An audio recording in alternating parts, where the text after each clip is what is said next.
Olá, vamos ver mais um capítulo do livro Os Mensageiros de André Luiz.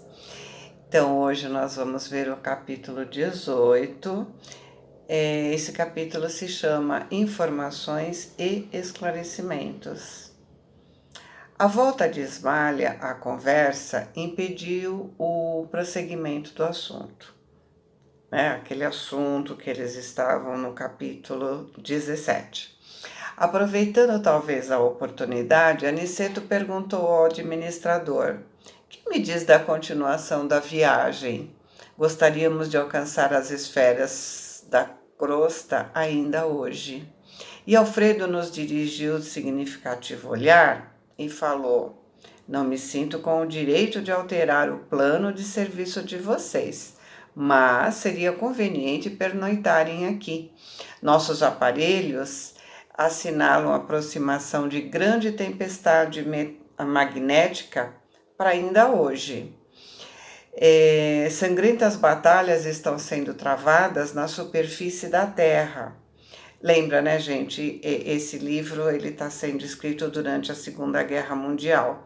Então ele está se referindo a essa guerra, né? "Os que não se encontram na linha de fogo permanecem nas linhas da palavra e do pensamento. Quem não luta com armas está no combate das ideias." Comentando a situação, reduzido o número de homens e mulheres continuam cultivando a espiritualidade superior. Portanto, é natural que se intensifiquem ao longo da crosta espessas nuvens de resíduos mentais dos encarnados invigilantes, multiplicando as tormentas destruidoras. Isso me leva a fazer um paralelo com o que nós estamos vivendo agora, né, na situação do Covid.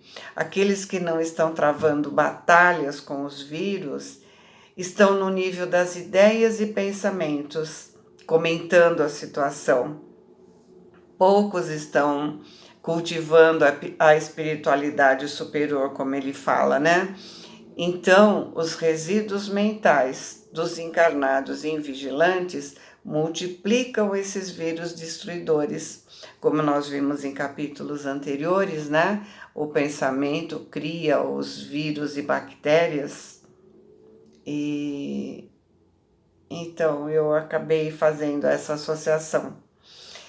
Bom, vamos continuar. Aniceto escutava com atenção e Alfredo, se dirigindo de maneira particular ao nosso instrutor, continuou: "Não me preocupo com sua pessoa, Aniceto, mas esses dois amigos, penso, seriam desagradavelmente surpreendidos." E Aniceto concordou. Ele disse: "Tem razão." E esboçando significativa expressão fisionômica, ele continuou: "Avalie o sacrifício dos nossos companheiros espirituais nos trabalhos de preservação da saúde humana." E o senhor do castelo disse: "São grandes servidores. De vez em quando, observo pessoalmente seus núcleos de atividade santa. A humanidade parece preferir a condição de eterna criança. Faz e desfaz os patrimônios da civilização, como se brincassem com bonecas. Nossos amigos suportam pesados fardos de serviço para que as tormentas magnéticas invisíveis ao olhar humano não terminem com vibrações mortíferas, a se traduzirem pelo aumento da pobreza, da guerra e por epidemias sem conta. As colônias espirituais da Europa, principalmente as de nosso nível, estão sofrendo amargamente para atenderem às necessidades gerais. Já começamos a receber grandes massas de desencarnados em consequência dos bombardeios. Nosso lar, pela missão que lhe cabe, ainda não pode imaginar todo o esforço que o conflito mundial vem exigindo da nossa colaboração nas esferas mais baixas. Os postos de socorro de várias colônias ligadas a nós estão superlotados de europeus desencarnados violentamente. Fomos notificados de que as súplicas da Europa dilaceram o coração angélico dos mais altos cooperadores de nosso Senhor Jesus Cristo. Aos terríveis bombardeios da Inglaterra, na Holanda, Bélgica e França, sucedem-se outros de não menor extensão. Depois de reiteradas assembleias de nossos mentores espirituais, resolveu-se providenciar a remoção de pelo menos 50% dos desencarnados na guerra que está acontecendo para os nossos núcleos americanos. Temos aqui o nosso campo de concentração com mais de 400. O mundo espiritual não pode terminar com a guerra, mas pode ajudar os sofredores, né? E Aniceto perguntou, mas não há dificuldade de socorro a essa gente? E a questão da linguagem? E Alfredo explicou, os serviços de socorro, apesar de intensos na Europa, têm sido muito bem organizados. Para cada grupo de 50 infelizes, as colônias do Velho Mundo fornecem um enfermeiro instrutor, com quem nos possamos entender de modo direto. Desse modo, o problema não pesa tanto, porque nossa parte de colaboração consta de fornecimento de pessoal de serviço e de material de assistência. E Vicente perguntou, não seria mais justo que os desencarnados dessa espécie fossem mantidos nas próprias regiões de conflito?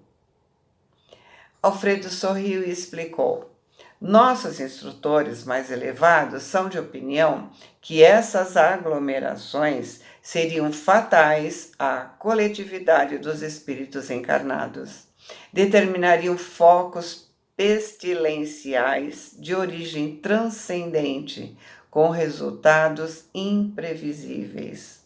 Ou seja, os que desencarnam pela guerra emitiriam seus pensamentos e influenciariam os encarnados com os vírus e as bactérias das suas formas de pensamento.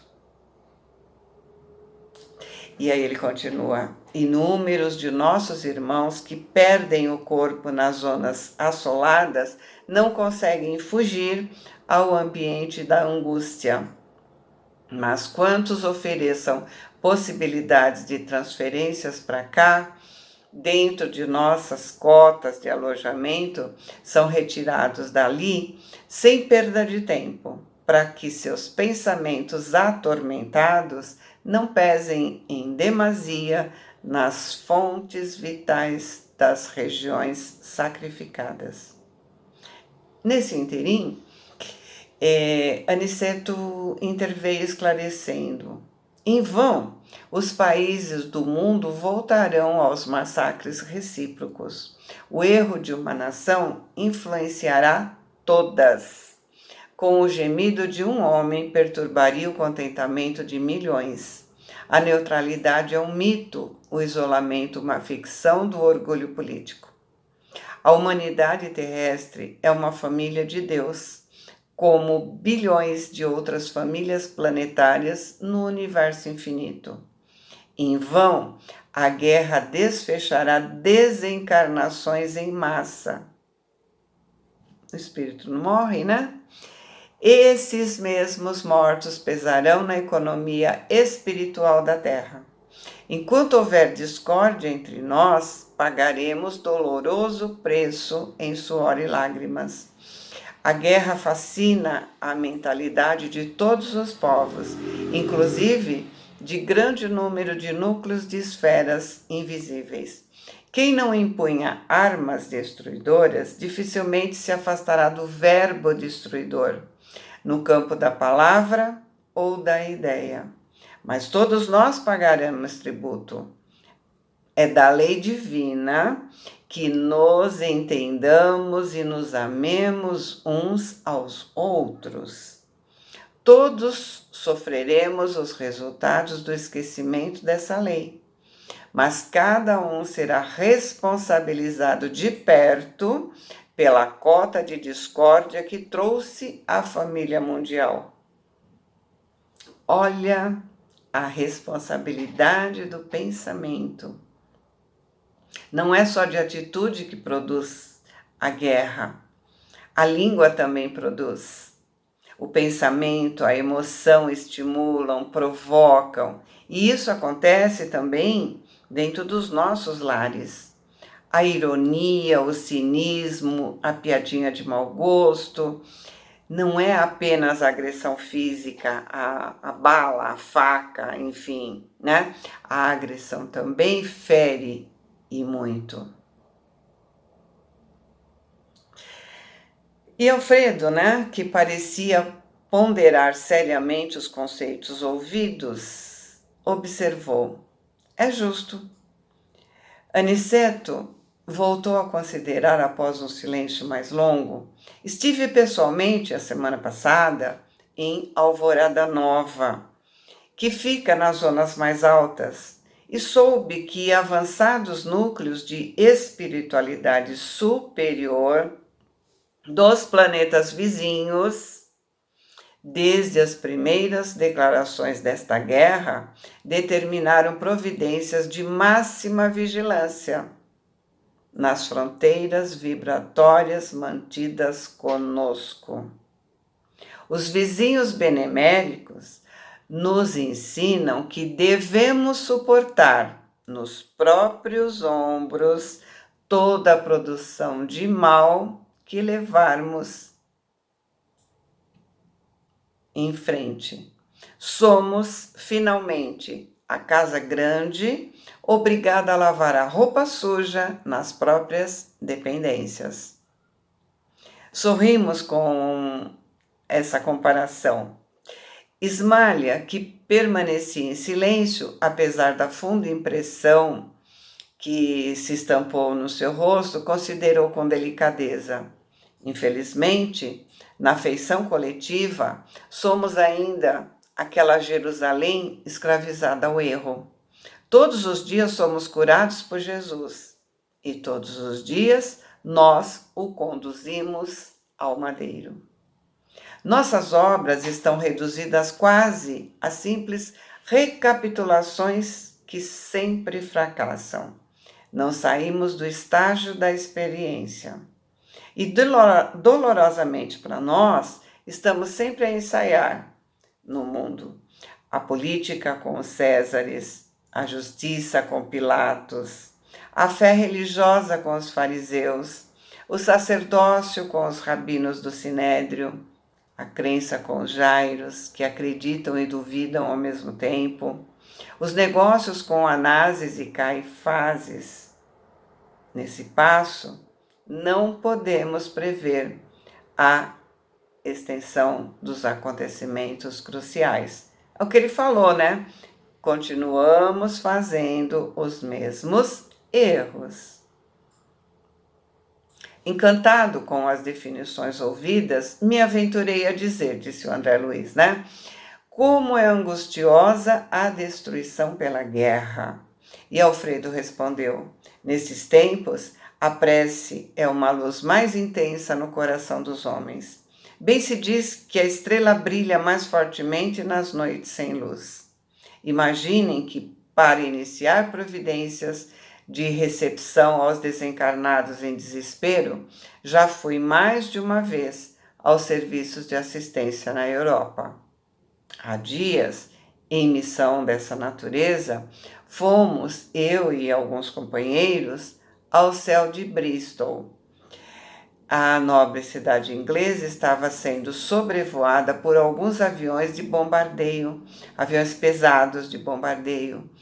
As perspectivas de destruição eram assustadoras. No seio da noite, porém, destacava-se à nossa visão espiritual um farol de intensa luz. Porém, destacava-se a nossa visão espiritual, né? Um farol de intensa luz. Seus raios faiscavam no firmamento enquanto as bombas eram arremessadas ao solo. A chefia de expedição recomendou nossa descida nesse ponto luminoso. Esse que eu repeti, né? Farol de intensa luz. Com surpresa, verifiquei que estávamos numa igreja, cujo recinto devia ser quase sombrio para o olhar humano, mas altamente luminoso para os nossos olhos. Então notei que alguns cristãos corajosos se reuniam ali e cantavam hinos. O ministro do culto leu a passagem dos Atos, em que Paulo e Silas cantavam à meia-noite na prisão, e as vozes cristalinas se elevavam ao céu em notas de fervorosa confiança. Enquanto rebentavam estilhaços lá fora, os discípulos do Evangelho cantavam, unidos em celestial vibração de fé viva. Nosso chefe mandou que nos conservássemos de pé diante daquelas almas heróicas que recordavam os primeiros cristãos perseguidos em sinal de respeito e reconhecimento. Ele também acompanhou os hinos e depois nos disse que os políticos construiriam os abrigos antiaéreos, mas que os cristãos edificariam na terra os abrigos antitrevosos. Às vezes, concluiu o senhor do castelo em tom significativo, é preciso sofrer para compreender as bênçãos divinas. A nossa fé, né, é testada nos momentos difíceis. Percebe a mensagem do capítulo? Ela exige de nós a mudança de pensamento, a mudança de nossa postura.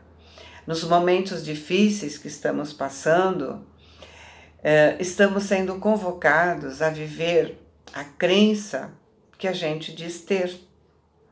E vendo o nosso esforço, nossos amigos espirituais nos ampararão, não nos deixarão sozinhos. Precisamos trabalhar para termos um mundo diferente. Aquele mundo que nós dizemos que queremos, um mundo de regeneração.